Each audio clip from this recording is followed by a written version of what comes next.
I'm Glenn Aparicio Perry. I'm president of Seed Graduate Institute that sponsors the Language of Spirit dialogues. My own background is as a writer, educator, psychologist, and entrepreneur. The way that the Language of Spirit dialogues unfolded, the credit goes to Dan Moonhawk Alford. And really other ancestors perhaps. Well, Moonhawk is somebody I met in 1983. I was a new student at the California Institute of Integral Studies in San Francisco. In my second semester, I had the privilege of taking a class from Dan Moonhawk Alford, and Matthew Bronson was the TA. This class was called Anthropological Linguistics. And I remember that Moonhawk gave everybody an assignment to keep a diary. And I had a fleeting thought, well, that's kind of, confident of him that he feels that this class is going to change people's lives. But he knew that it would, and it did. In my case, it changed my life very dramatically. It was a very important fork in the road. I came to CIIS with already a developed interest in Asian psychology and little or no experience working with Native Americans thinking of Native American wisdom. Just like, Carl Jung said when he visited New Mexico in 1924, after he came back from that visit, he said, you Americans, you shouldn't be so fascinated with things Asian all the time because you have a wealth of wisdom residing right here on your continent. But Moonhawk, even in California, was connected to Native America. He was a linguist that describes himself as existing at the lonely intersection of Native America, quantum theory, consciousness, and linguistics. And it was indeed a lonely intersection. But Moonhawk, he did so much. He was right in the thick of things in revitalizing interest in Benjamin Whorf's ideas on linguistics that looked at native consciousness and language and understood that a native worldview was all about flux and process and relationship. All these things that quantum physicists were coming to realize, that inside an atom there were no longer any things there. There was the atom. We knew the atom by its radiating, but we didn't know it other than that. So inside an atom, inside the quantum world, everything's process and relationship. That's the same way native thinking was. I mean, Moonhawk was so laid back that I can remember, running out to the airport one time and, right after Seed started, about 1997. I'm talking on my cell phone, walking fast, and I never even saw Moonhawk. He was walking toward me because I was distracted talking on the cell phone and whatnot. And when I was about a couple of inches from him, he just said, "Where are you going, buddy?" That's the way Moonhawk was. He just was always relaxed and always present. So some of the people who became his students, like David Begay and Nancy Maryboy, who co-wrote a dissertation on Navajo ways of knowing, which was an incredible dissertation that they put out in 1998. That was life-changing as well. So I met them after Seed had begun an open university, and Moonhawk came to teach this class called God is Not a Noun in Native America. And he came in the early years of Seed every year, maybe a couple times a year, to teach that course. And one time he invited Nancy Maryboy, David Begay. He invited many other Native people that I just got to meet that later became involved in Seed Graduate Institute. But it was Moonhawk himself when I was living in Rio Rancho and we were sitting out on our porch looking at the Sandia Mountains. And he was smoking a pipe, as he always did. And then came the pipe dream, the dream. He just turned to me and just casually said, "Glenn, what if we brought the dialogues to New Mexico?" And what he was referring to was the dialogues that his mentor, Sagesh Youngblood Henderson, had invited him to. Dialogues that were begun by Leroy Littlebear, the former director of Native Studies at Harvard. Leroy approached the Fetzer Institute, and he was really approaching first David Bohm to initiate these science dialogues between Native elders and Western linguists and Western scientists. All three were there. Moonhawk was privileged to be invited by his mentor, Sagesh. The reason why these dialogues started, the dream that Seed has, is really part of a dream that Leroy Littlebear has, and it's part of a dream that perhaps the ancestors have in wanting to bring together a kind of a renaissance, a Turtle Island renaissance. It's coming from the land. There's something is being remembered, being put back together. The knowledge of Native America has finally come to the table.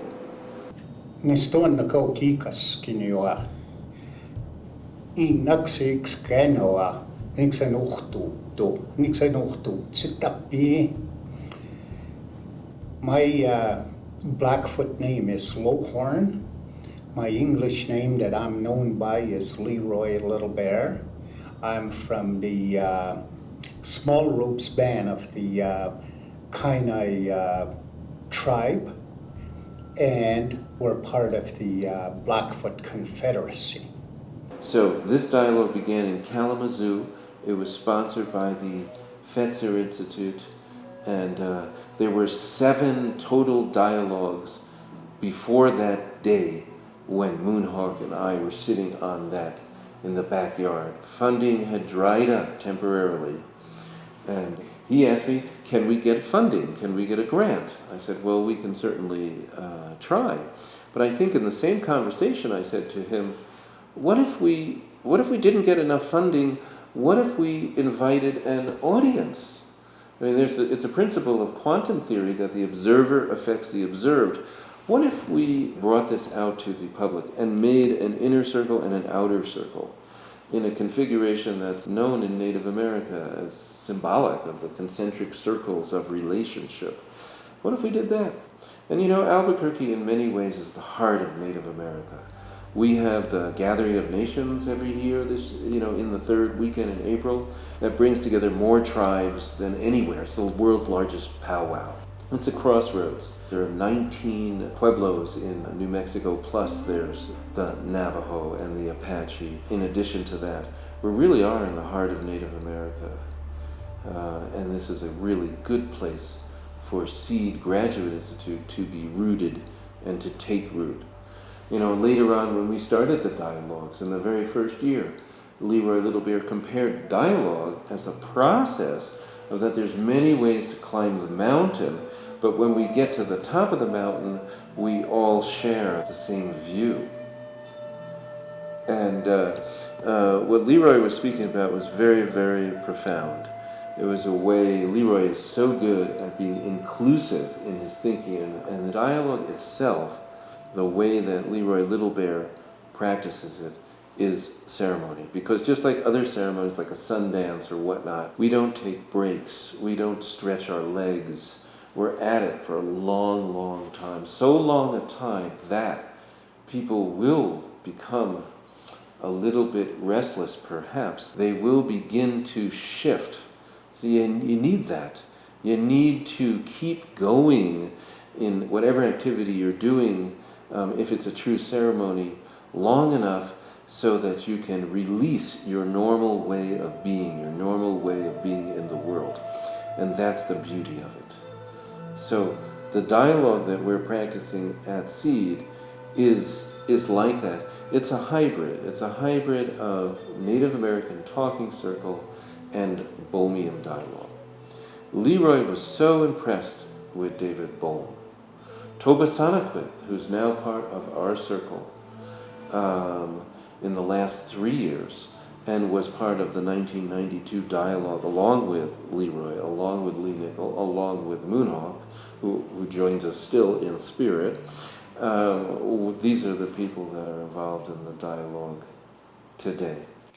I'm Lee Nickel. I live here in Albuquerque. My original connection to these dialogues came through David Bohm, who I first met in 1980 in Ojai, California, where I was teaching at a school that was founded by J. Krishnamurti, the Indian philosopher, teacher, educator. David was on the board of that school, and as luck would have it, I lived in the same compound that they lived in.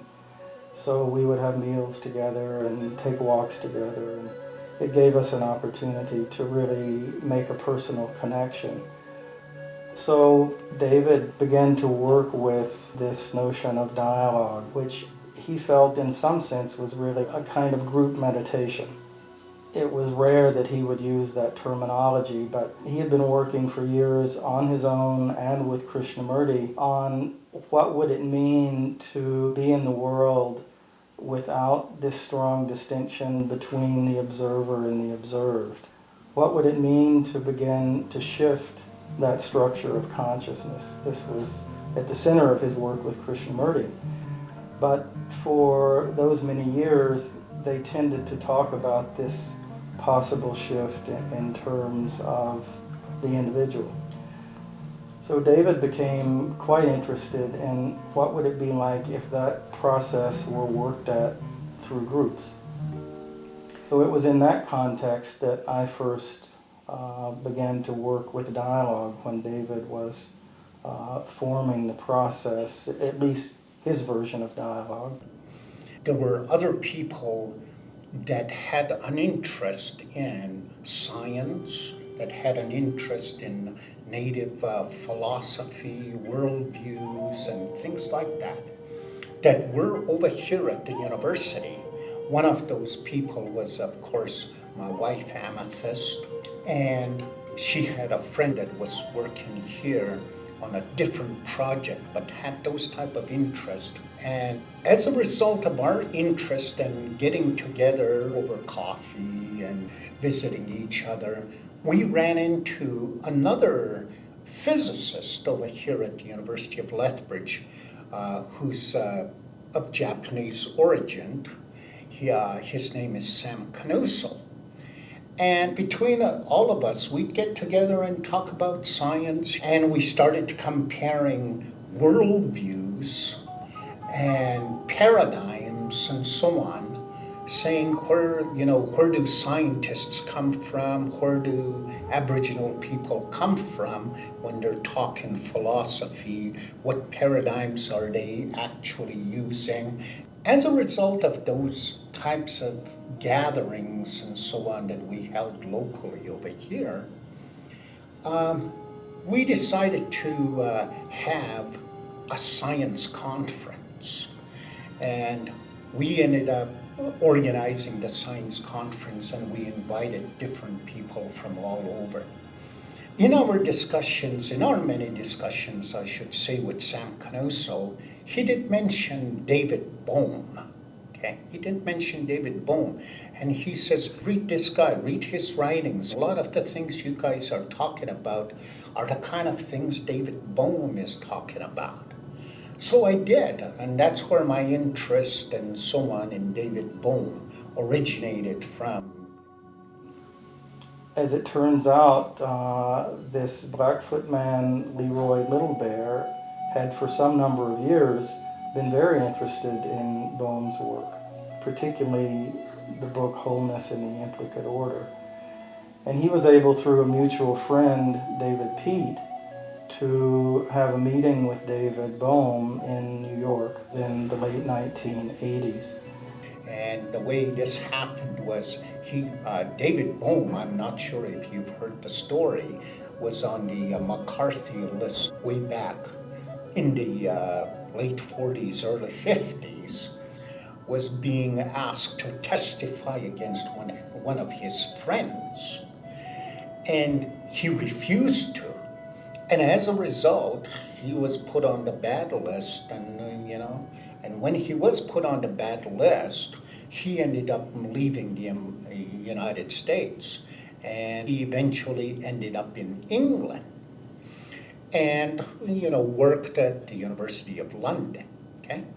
And so for the longest time, David Bohm was not allowed, he was blacklisted, he was not allowed into the United States. And it was only after many years that he was given permission to come to the United States for a visit here and there to give talks and so on, okay? And so on those occasions that he would be coming to the United States, he would stop at certain places, okay, including the farm. There was a place over just north of New York City. It used to be a farm, but they converted it into kind of like a meeting place, a small conference center, and so on. And so David Pete invited us, and he says, hey, David Bohm is going to be coming to the farm, okay? Would you like to come and meet with him? And of course, I said, geez, I'd love, because after reading his stuff, I'd love to meet the man. So my first meetings with David Bohm was at the farm there north of New York City. And I met with him for a couple of days, we talk all day, all night type of thing, All of these aspects of David's work, Leroy Little Bear was also interested in. So they were very excited, and I guess it was the next year Leroy proposed to David that they convene a group of people, native elders, and Western scientists, linguists, educators, philosophers, and see what happened in a dialogue format. The Fetzer Institute agreed to put on a dialogue in the spring of 1992. I got a call from the Bohms who were in Kalamazoo to have this dialogue with the Native American people. And after that dialogue, they were scheduled to go on back to England. I thought, this is really good fortune, not having any idea what was going to happen with the Native American people. It was very exciting, something unlike any of us in our little David Bohm group had ever done before. I went into this little airport in Kalamazoo and was waiting for a bus, a shuttle bus, to take me to the Holiday Inn where all of the participants were staying. And the Bohms had asked me to bring some material along to give to them, things they wanted to take back to England, and I had my own things. So I had a fair amount of luggage and sat down on the bench to wait for the bus. And there was another gentleman already on the bench, and he had hair down the middle of his back. And I thought, maybe this guy is also going to the conference. So I spoke to him, and it turns out he was going to the conference, and we talked about how we each had ended up there. And when the bus came, I got up and I had all of these bags and suitcases precariously managed on a little trolley. And he said, well, it looks like you're carrying a lot of baggage. Could I help you? And I said, no, I'm quite fine, thank you, I'll do all right. And proceeded to stand up and dump the whole thing right in the middle of the street. So, in a way, this was a beautiful metaphor. I was bringing a lot of baggage to the conference. And he was offering to help me with the baggage, and I was unwilling to take the help. So it was very beautiful and not lost on me what this probably meant. And as it turned out, it was true, and I was able through that incident to let go of many of the preconceptions. And this was 16 years ago now. Over the years, more and more and more, to take these dialogues for what they are in the moment and not try to overload them with too many conceptions and ideas about where they should go and what they should be. So that was a beautiful moment, and it was clear that the dialogue process started even before we had convened, at least for me. So in that particular first meeting, we actually had a very small group of about 8 people that met prior to the big group convening, and it was just over the kitchen table in a house where some of the people were staying, and we met like that for 2 days, and it really established a tone and a quality between David Bohm and Leroy Little Bear was there, Sagage Henderson, Dan Moonhawk Alford, Mrs. Bohm, David Pete, and myself. And it was really a deeply beautiful time where the joining of these worlds occurred, and there was a lot of deep heart connection in that small group meeting, and a lot of very powerful things that were shared, because there was a definite feeling of friendship and safety that was automatically there. So after those 2 days passed, we then convened in a larger group, which was, I think, 25, maybe even 30 people at the Fetzer Institute. Of course, the tone shifted a bit there because there were more people. It wasn't as intimate, and it took some time. It took a day or so of people trying to figure out, what are we really doing here? What is this meeting of Native American elders and Western physicists and linguists and educators?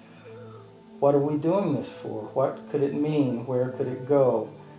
And at times there was even some testiness between people trying to properly and fully represent their worldview, which in some cases may be a precondition for letting that worldview go. It may be that you need to properly represent it, and then you can let it go. So there was a good deal of this happening on both sides of the equation. But once that occurred, that deeper feeling returned, and by the time that dialogue was finished, there was really an explosive sense of potential. No one knew where it might go, but everyone felt that there was something very deep and very powerful that could come from the process. It would be the first time in 500 years that I know of, that we know of, where scientists and native elders were in dialogue as equals. That's dramatic. That's life-changing. I mean, that's an earthquake in the context of this post-colonial moment. And this was really quite different, because this was a dialogue launched in a spirit of respect, where the scientists were the ones that are in pain, essentially, because their maps have run out. You know, it's like in those old medieval times when you see the known world, and then everywhere else it says, "Here be monsters." You know, it's like you're off the map. That's the moment in 21st century science, I think, that late 20th century, 21st century science, that this dialogue was launched in, was the understanding that the representation systems of just talking about subject, verb, object, and the way that English segmented the world wasn't going to get us to the next step of really being able to visualize and conceptualize these invisible realms of reality. In Western thought, what we would refer to as real, if we're talking in philosophy and we're talking about reality, okay, and science has a lot to do with, speaking to what's real, okay, especially in physics. That's what physicists do. They're searching for reality, okay? Well, reality is only approached from a state of awakeness. Because of this notion of a much broader spectrum from which native thinking approaches what's out there, what's reality, you can draw on birds, animals, other beings. You can draw on a shooting star. as part of the evidence from which you would draw to be able to put the puzzle together so that you can come out and say, I know. In English, in fact, we narrow ourselves down.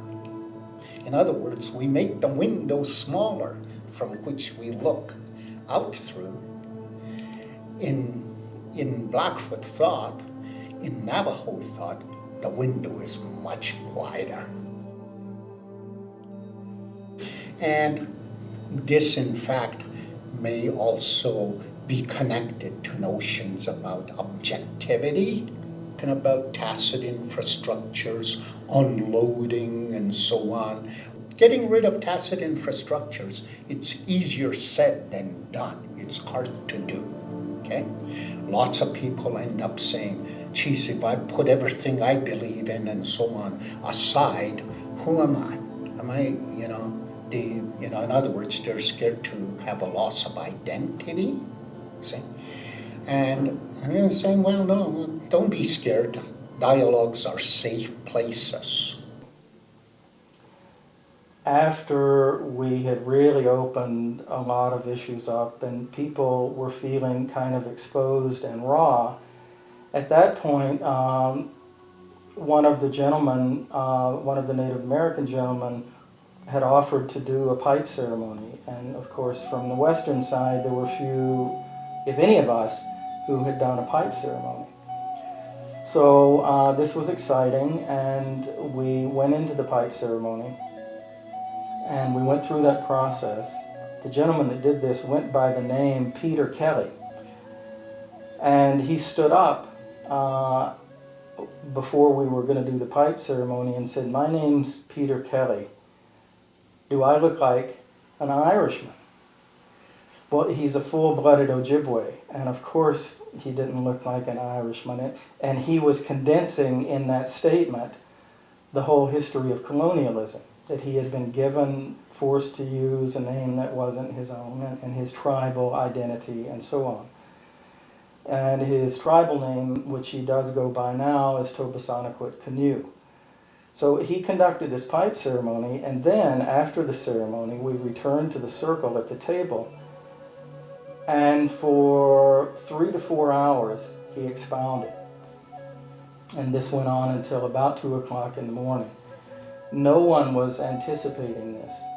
And no one, certainly from the western side, and probably even many of the native people, could follow in any logical way what he was talking about for these 3 or 4 hours.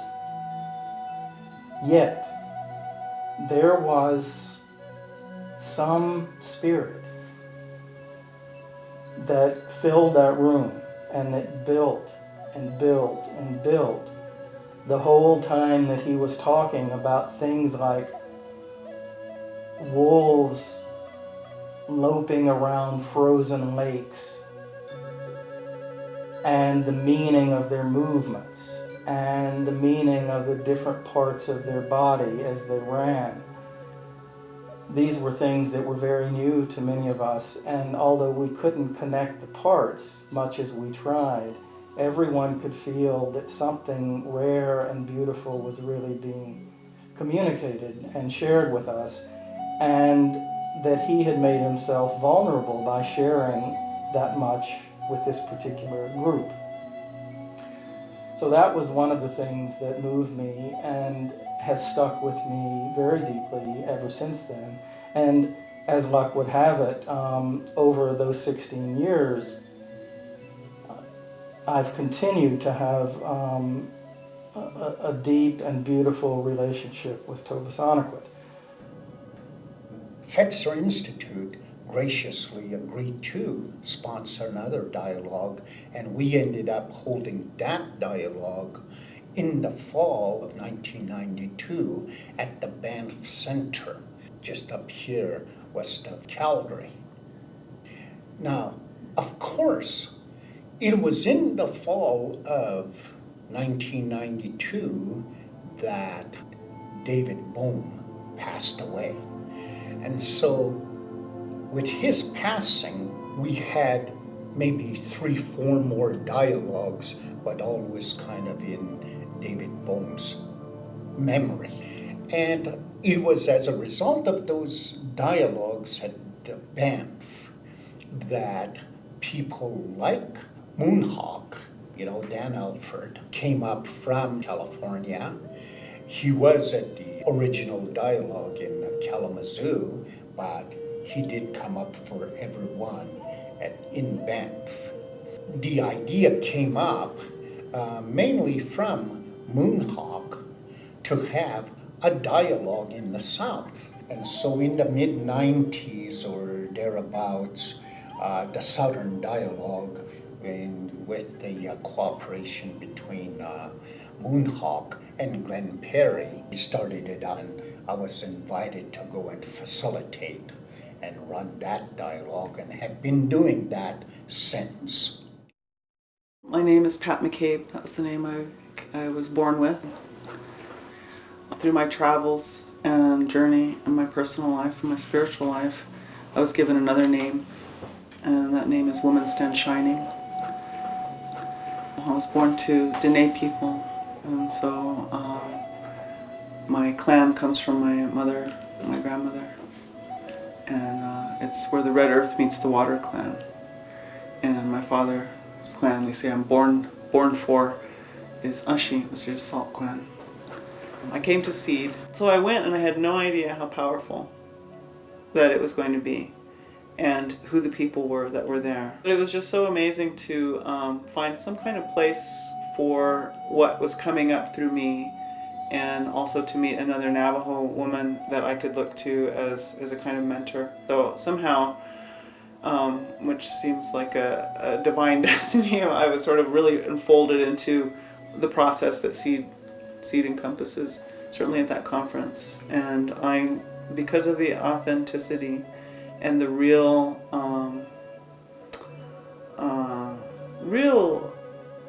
live bridging between all peoples that was taking place there. For instance, they had a rabbi there, and he was included as part of Indigenous wisdom and healing, and he talked a lot about how his lineage goes back thousands of years as well, and that really made me feel at home and really made me feel good. I think it's significant around this whole aspect of the Seed dialogues to outline a little bit that when David Bohm came to the first dialogue in Kalamazoo, he had already kind of generated a style of dialogue that's outlined, for instance, in his book called On Dialogue. Now, he felt that he came to Kalamazoo as a guest, and in no sense, because he was a very modest, unassuming man, in no sense was he going to try to suggest, well, we should do dialogue my way. So he went with what he called the spirit of dialogue, which is a general feeling that if people get together and talk and are willing to work with their worldviews and setting aside some of their assumptions, or at least trying to suspend them, that in itself will lead to good things. So that's the link between what we do in Seed dialogues now and a more specific kind of Bohmian dialogue. The two are not identical, but they do share some qualities, particularly the spirit of dialogue. One of the things about this dialogue process with the Native and Western convergence, where I think what we're looking for really is something new that's never been seen on Earth before, that's not just a combination of Western and Indigenous perspectives, but if those things come together in a truly open and fertile way, we may see something begin to emerge that really hasn't been seen, that is truly new and bigger than either one. And along the way, we may learn a lot about each of those perspectives and be able to strengthen and inform them, each on their own merits. But my goodness, the beauty of something that we've never seen before beginning to emerge. We don't know where that will go. We don't know yet what it will look like, but we can sense that something like that may be happening. So I think, just from my personal perspective, the term that lets us be able to think about that a little bit is participatory mind, participatory consciousness. So from David Bohm's perspective, this was something he worked at for many years, and what he brought to the dialogue perspective there were a set of questions, part of which had to do with the individual and the collective. And he really discussed three domains, three kind of nested spheres, if you want to image it. And at one level we have the individual, and at a larger level we have the collective, and then at an even larger and even unlimited domain we have what he referred to as the cosmic. In the dialogue process, at a kind of beginning level, he talked about how it can be, for example, that a person will make a statement and another person or two will say, "I was just about to say that."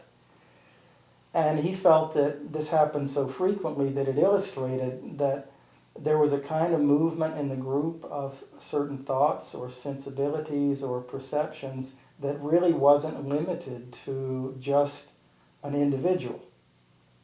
That there was a kind of virus-like nature to thought and perception and awareness that could be negative. Anger and hatred can spread in a collective, in a virus-like way. But he said we see plenty of examples like that, and raised the question, could we have intelligence and warmth and fellowship and love spread in the same way, right?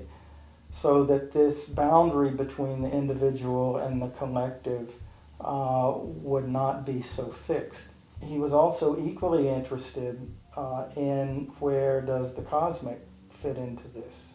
We can get an inversion where it's not you and me and 12 other people that are talking about time or talking about space, but rather space and time are manifesting through us and talking about themselves.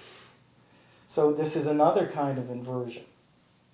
And I think this is one place where the intersection of a Native American indigenous way of thinking and Bohm's way of thinking are deeply harmonious with one another, because these kind of inversions and transformations are almost second nature to a certain segment of the indigenous population, and I think traditionally were pervasive in indigenous thought. And in part, I think the dialogues are helping to regenerate that very process of inversion and transformation in both sets of cultures, both in the Western view and from an indigenous perspective. We find that our identity could be different from what we think, not as limited, not as circumscribed, that we can participate very differently, not only with other people, but with all the creatures of the earth, and even much larger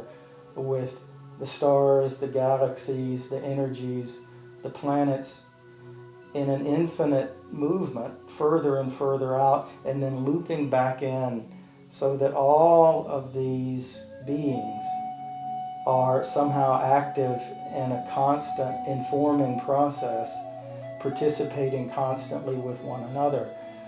So when we begin to think like that, I think we really find a truly beautiful and creative intersection of David Bohm's thinking and an indigenous worldview. But just to be clear about what we're doing at SEED, we're doing this hybrid of Bohmian dialogue and Native Talking Circle.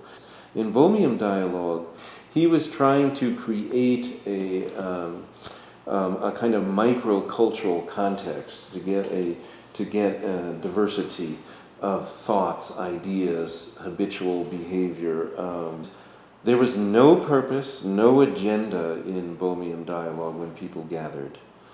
And there's only a moderator in the beginning who explains the process, and then the purpose of the moderator is to work themselves out of a job. That's very, very different in some ways than what we're doing at Seed in our dialogue. But there's a lot of similarity.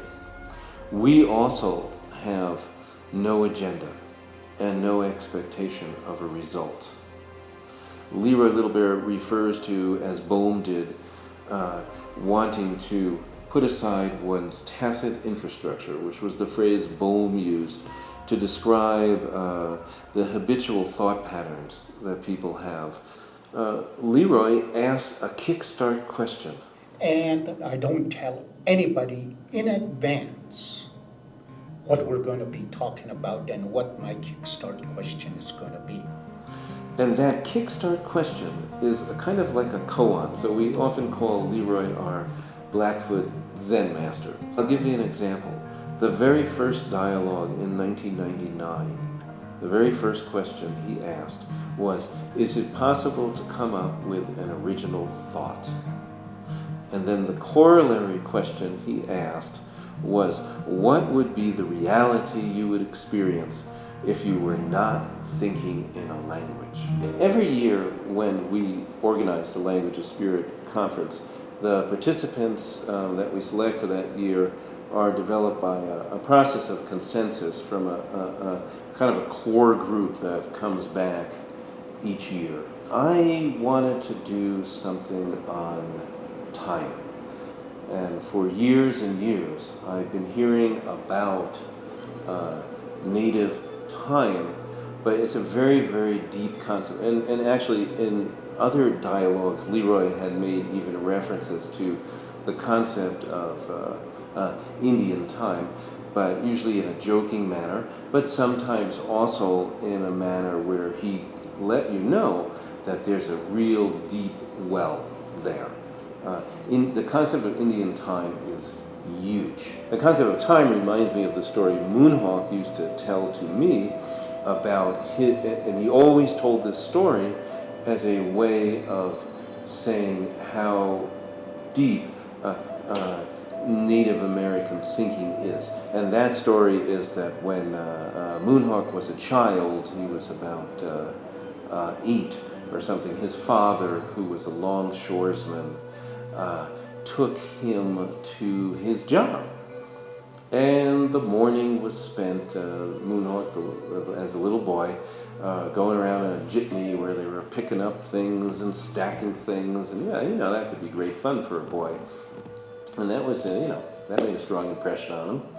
But then lunchtime came. And his father was working on the coast of the Pacific Ocean with the tall trees there. And they went out to the edge of the ocean with their lunchbox to have their lunch. And Moonhawk sees the ocean for the very first time. And he says to his father, "Dad, that sure is a lot of ocean out there." And his father says, "Yeah, and that's just the top of it." And that's what Moonhawk always uses as an example of the depth of native thinking. But you could say the same thing for native thinking about time. In fact, Grandfather Leon Secatero had said something too in a dialogue about 3 or 4 years ago, was another real strong stimulus for why I wanted to do a dialogue on time. Grandfather Secatero was actually talking about the elements, and he's talking about fire. Usually he says light, air, water, earth, and then he says the 5th element is time. When Einstein said that time and space were the same thing, he caused a revolution. Well, time and space in Blackfoot thought is old hat. Okay? It's just old hat. It's part of our normal everyday thinking. See? So in other words, the very thinking process that is already there in Native American thought, whether it be Blackfoot, whether it be Navajo, whether it be Hopi, is to a very large extent what is trying to be achieved by science through the mathematics. You start to have all these little symbols and so on that start to make for deviations from what you would call the actual thinking norm, okay? What are those deviations trying to project? They're trying to project things like flux, changes, transformations, and so on, which in normal English thinking would not be allowed for. See, but mathematics has all these symbols and so on, okay?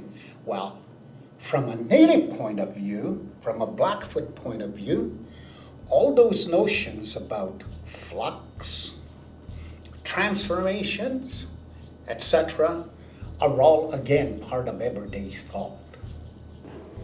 One aspect that I think is relevant and challenging and beautiful to bring out about time, I was speaking earlier about Tobasanakut. And a couple of years back, he gave a pre-conference workshop and brought out some of the Ojibwe worldview. And one of the questions he posed in that workshop was, what kinds of things want to happen together? Clearly, this is a very non-Western way of thinking about events and circumstances. But my experience in working with that question is that it brings about a really astonishing alteration in my experience of time.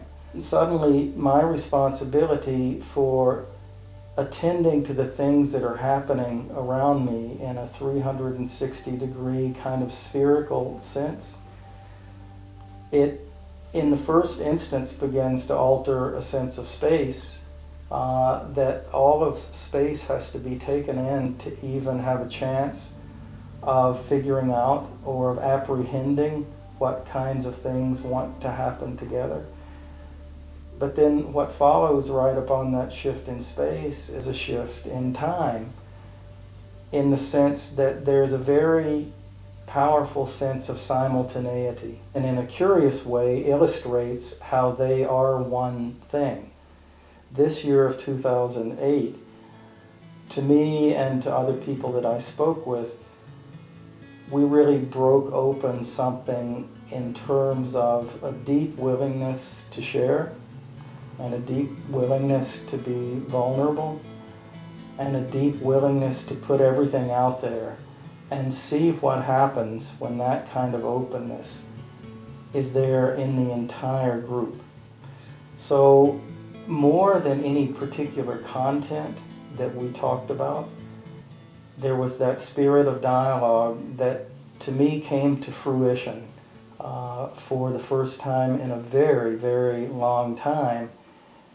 And that was due to the fact that people came with a willingness to be open, honest, sharing, and not to try to present a strong image, well, I am this and I am that and this is my body of work. But to see what happens if everybody puts the essence of who they are out there into the group. And this is what Bohm meant by a kind of participatory consciousness. We let all that merge and see if something new can come from that. And this particular year, I felt that newness, that opening into a different kind of dimension, had a strength to it that we really have never had before.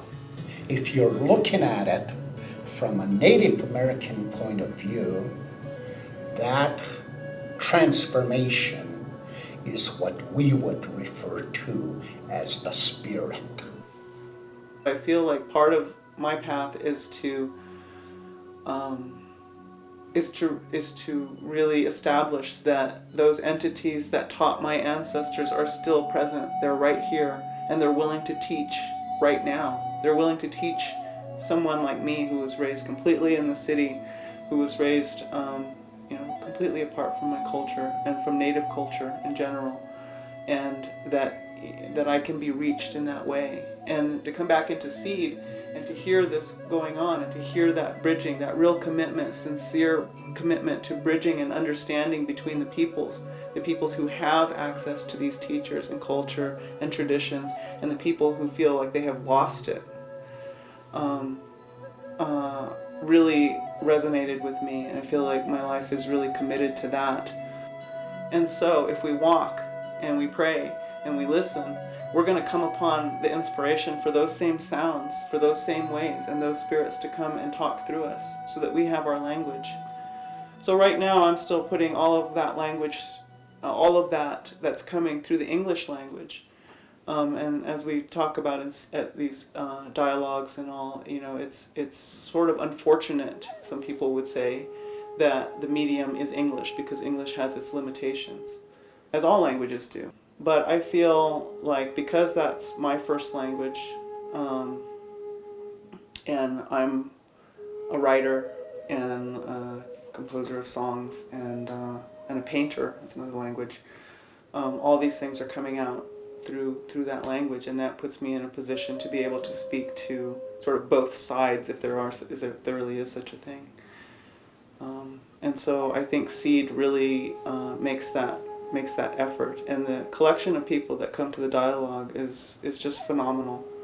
And when that spirit of intention, of true understanding, and coming into group mind from all different walks of life comes into the same room,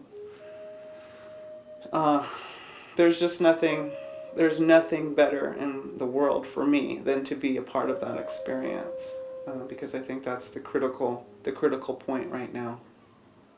We have a program at our institute that we used to call the Recovery of Indigenous Mind, which was about helping alienated white people, mostly, to activate within their own roots and histories and genealogies the sources of indigenous wisdom that allowed their people to thrive and survive in the first place. So I think the opportunity is for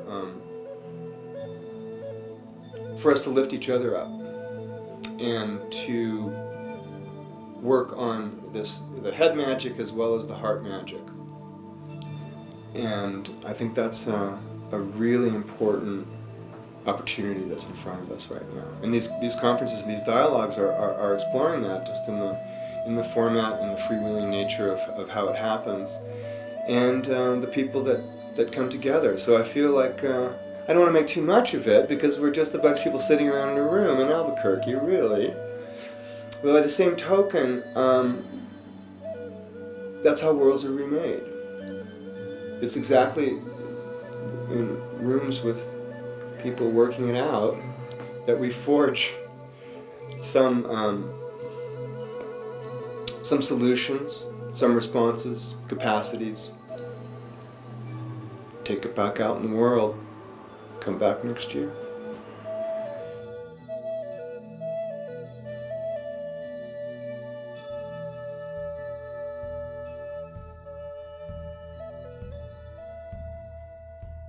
The only thing I would add is to thank Seed for sponsoring these dialogues that we've had in Albuquerque for the past number of years now, and encourage him to continue with them because they're really excellent forums for knowledge exchange and intellectual nurturing and so forth.